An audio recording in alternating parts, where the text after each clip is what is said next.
이스라엘을 향해서 에브라임이라고 말한 이유는 에브라임이라는 이름의 역사를 조금 살펴보면 요셉의 두 아들 가운데 므낫세와 에브라임이 있습니다. 그리고 이 에브라임과 므낫세는 야곱에게는 아들과 같이 여김을 받을 만큼 사랑을 받았고 나중에 12지파 안에 레위 지파가 빠지게 되면서 12지파 안으로 들어가게 됩니다. 에브라임 지파의 경우 출애굽 과정에서 인구수가 약 4만 500명 정도로 그렇게 크지 않은 작은 지파였지만 가나안에 정착하고 난 뒤로 이 에브라임 지파가 좀 성장하고 더 거대한 지파로 있게 됩니다. 특별히 여호수아가 에브라임 지파 사람이고 사무엘이 이 에브라임 지파 사람입니다.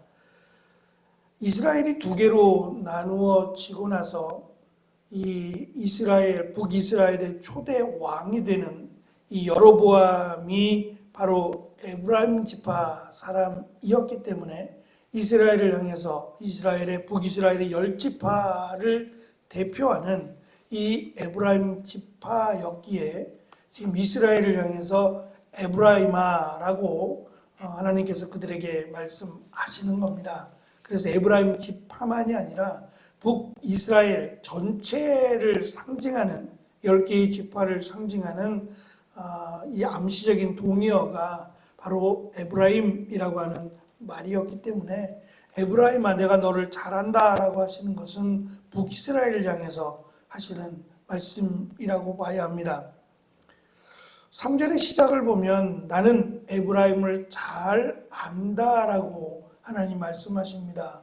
근데 그 잘 안다라고 하는 그 안다가 은혜와 감사가 돼야 되는데 그 잘 아는 그 에브라임의 모습이 이 우상 숭배와 그에 따른 음행과 그리고 그들의 마음에 가득한 풍요로움을 향한 이 갈망이 전체였다라는 것이 너무 안타깝기만 합니다.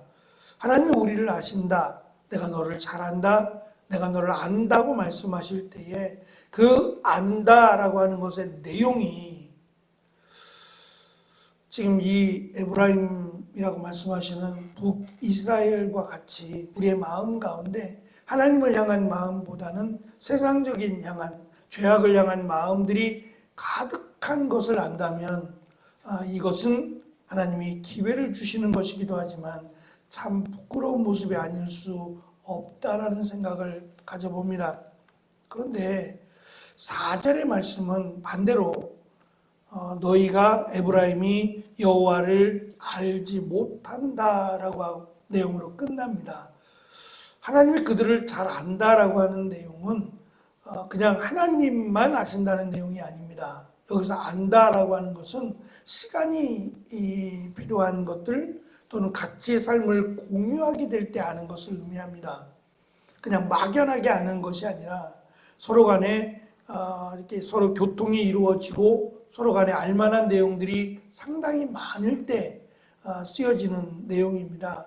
하나님을 안다면, 하나님이 에브라임을 알고 이스라엘을 안다면 마찬가지 이스라엘도 하나님을 아는 것이 마땅합니다. 그래야 서로 안다라고 하는 것이 설명이 될 수 있기 때문입니다. 그런데 그들은 하나님을 알지 못한다라고 설명을 합니다. 그리고 4절은 하나님을 알지 못하는 것이 어쩌면 핑계와 변명이 될 수 있는데 그게 아니라 하나님 앞에 자신들을 숨기려 했기 때문이다라고 설명을 합니다. 근데 하나님을 숨기려고 한들 사람은 속일지 모르지만 또 다른 유다 지파는 속일 수 있을지 모르지만 하나님은 속일 수 없다라고 하는 것이 선지자를 통해서 하나님께서 이스라엘에게 다시금 경고뿐만 아니라 회개할 기회를 주시는 내용이다라고 할 수 있습니다. 하나님이 그들을 안다라고 하시며 그들에 대해서 평가를 하시는데 그들이 우상숭배와 음행과 그리고 풍요로움을 따라 이 풍요로움에 대한 갈망으로 가득 차 있어서 그 안에 들어갈 틈이 없는 이런 모습을 아신다라고 말씀합니다. 결국 그들의 지금 현재의 모습을 보면 하나님이 그 안에 있지 않을 뿐만 아니라 멸망의 길로 가고 있다라고 하는 것을 지금 선자를 통해서 그들에게 가르쳐 주고 계십니다.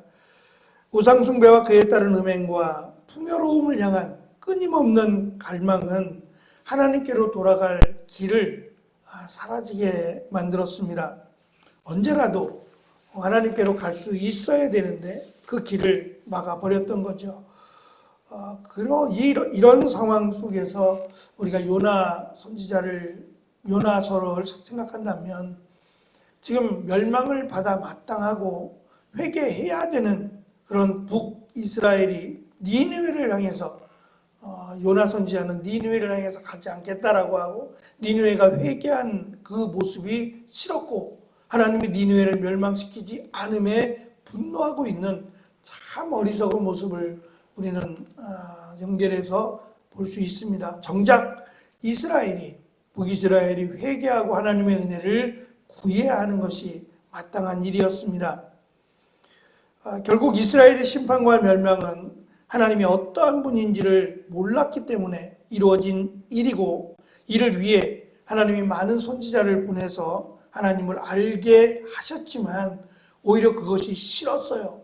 왜냐하면 하나님은 우리가 지금 마음에 담고 있고 우리가 바라고 소망하는 것들과 동일하지 않았어요.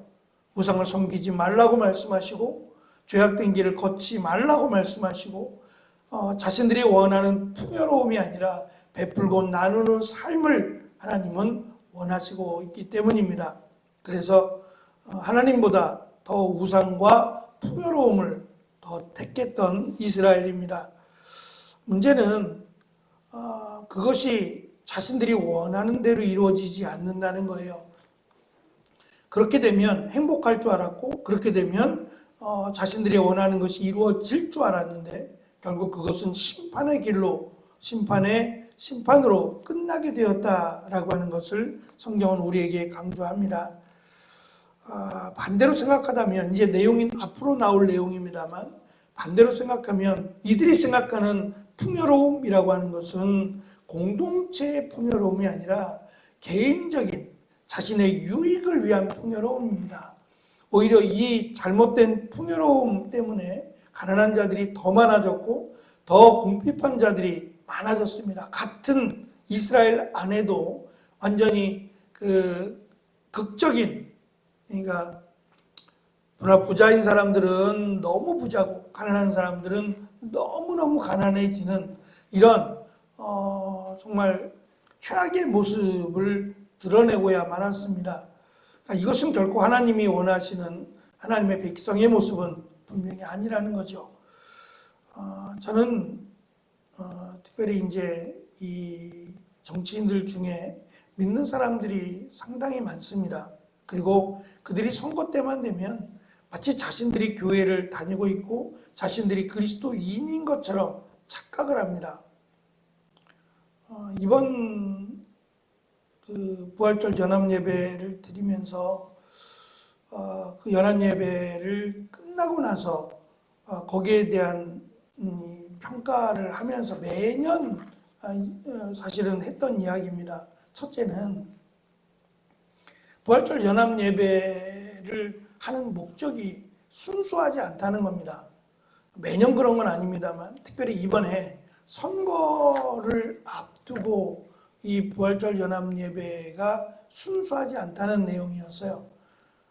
다시 말하면 마치 정치인들의 연설을 위한 그들이 얼굴을 비추고 그들이 그 부활절 연합예배에 참석함으로 막을 수는 없죠.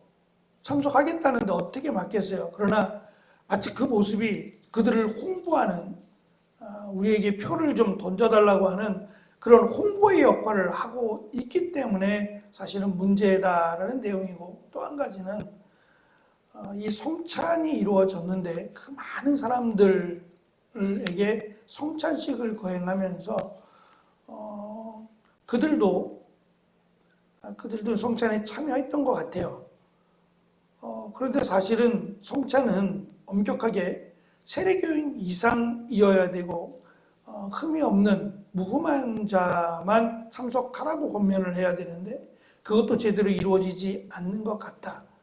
그러니까 성찬을 하게 되면 그들도 세례를 받았는지 안 받았는지 모르지만 그들도 성찬에 참석하지 않겠냐는 거죠. 그렇다고 해서 왜 참석했냐고 말할 수도 없고, 더군다나 성찬의 의미는 하나의 의미가 강합니다. 다시 말하면 교회 내에서도 새로 온 교인을 새로 이렇게 방문한 분이 성찬식에 참여할 경우도 있잖아요. 우리 교회에 갑자기 참석을 하게 됐다든지 이렇게 해서 오신 분의 경우는 과거에는 성찬에 참석을 시키지 않았어요. 같은 교인, 그리스도 안에서는 교인일지 모르지만 같은 교인이 아니기 때문에 그 교회에서 이루어지는 성찬에는 새로 오신 그분이 집사님이 됐던 권사님이 됐던 장로님이 됐던 심지어 목사님이 됐던 성찬에 참여시키지 않았습니다. 그럼 교회 안에 있는 교회의 멤버들이, 교회의 성도들이 그리스도 안에서 하나 됨을 의미하는 성찬이기 때문에 자신이 속한 교회에서의 성찬에 참여를 하지 그렇지 않는 경우는 참석을 시키지 않았어요. 근데 이것도 사실은 상당히 민감한 부분이기 때문에 그렇게는 이야기하지 않습니다. 특별한 이유가 있겠거니라고 생각하고 그리스도 안에서 세례받은 사람이라면 누구나 참석할 수 있도록 하지요. 그러나 연합예배라고 하는 것은 의미가 다르죠. 굳이 성찬을 해야 되느냐? 그 많은 사람들이 모였고 그 많은 사람들이 한 교회가 아니라 각기 다른 그런 상황 속에서 굳이 성찬을 해야 되느냐가 늘 이슈가 되어 왔습니다. 특별히 이번에 정치인들이 선거를 앞두고 참석을 함으로 인해서 그들이 성찬에 참여하는 것이 옳으냐, 누가 증명할 수 있느냐라고 하는 부분도 이 성찬을 정말 하나님이 주신, 예수님께서 허락하신 거룩한 예식인데 이 거룩한 예식을 거룩하지 않게 만드는 그러한 모습 속에서 차라리 하지 않는 것이 더 낫지 않겠느냐라고 하는 의견이 이번 노회에서도 제기가 되어서 총회에서도 또는 노회에서도 성찬식을 하거든요. 그래서 그 부분을 좀 심각하게 고려했으면 좋겠다. 노회에서도 총회에서도 성찬식을 하지 않았으면 좋겠다. 성찬식은 개교회에게만 허락했으면 좋겠다라고 하는 문제가 제기되었습니다. 결론은 없었어요. 굉장히 민감한 부분이고 굳이 이제껏 해왔던 것을 노회가 시작이 되고 총회가 시작되면서 이제껏 해왔던 것들을 하지 말자라고 하는 게 참 쉽지 않은 문제입니다. 그러나 한 번쯤은 정말 고민해봐야 될 거룩한 예식이기 때문에 한 번쯤 고민해봐야 된다라는 것에는 모두가 공감을 했습니다. 하나님은 언제나 변함이 없는 하나님이시고 하나님은 우리에게 거룩함을 원하십니다. 그것은 불변의 법칙이고 하나님의 백성이라면 그리고 하나님을 믿는다면 당연한 일이 아닐 수 없습니다. 그것을 몰랐던 것이 아님에도 하나님을 버린 겁니다. 하나님을 버리고 세상 속에서 자신들이 원하는 것을 누리고자 하나님을 버렸고 하나님의 말씀을 잊었다라고 성경은 말씀합니다.